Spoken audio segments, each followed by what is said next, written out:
Good morning, everybody. I just wanted to pop in and say hello from cloudy Arizona today. And if you're from Arizona or ever been here, you know how much we appreciate days like this.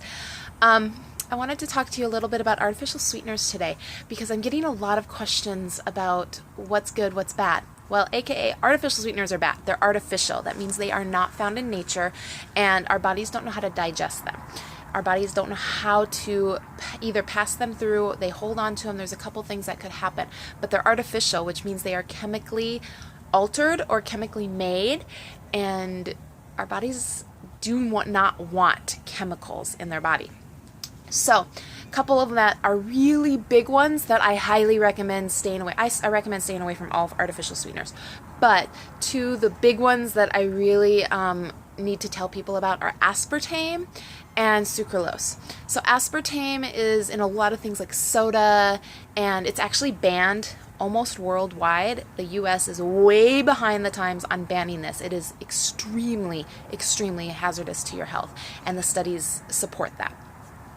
A new one that came about as this artificial sweetener trend came in was sucralose, aka Splenda. It came out about 1998, and everybody was like, yes, something that's healthy because it started out as sugar. Well, unfortunately, it did start as sugar, a natural product, but it has been chemically altered, and it is no longer has any properties of a natural state. So it is a compound. Splenda is a compound that is not found in nature. Yes, it started out as something started in nature, but has been chemically altered so much that it is artificial.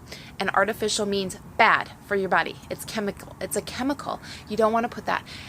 And because it is so new, 1998, there isn't a lot of big studies done yet to show what the long-term effects of it, but there are some preliminary studies being done in places like Harvard, and one study that comes to mind is one that has been done that they're finding, and it was done on lab rats, and the reason they use rats, just so you know why they use rats, is because lab rats digest things very similar to how humans do.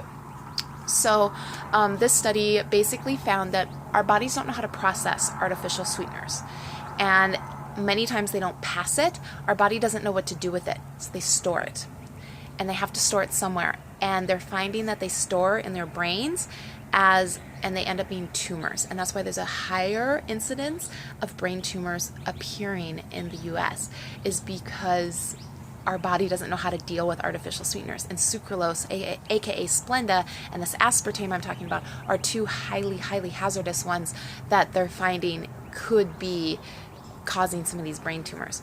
So read your nutrition labels, look at it. Sucralose and aspartame are probably going to be pretty low on the list, I'll be honest with you. They're usually not one of the first ingredients, but that doesn't mean that they don't have a huge impact on your food. So it doesn't matter how far down on the list, if those two products are in there, I would put it back and step away and find something using a natural sweetener such as stevia, honey, agave syrup.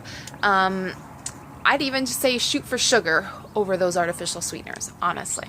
So I hope I gave you a little bit of information to help you just learn to read your labels and be a little bit healthier and quit putting so many chemicals in your body, because it's really, the long-term effects are not going to be healthy, more than likely.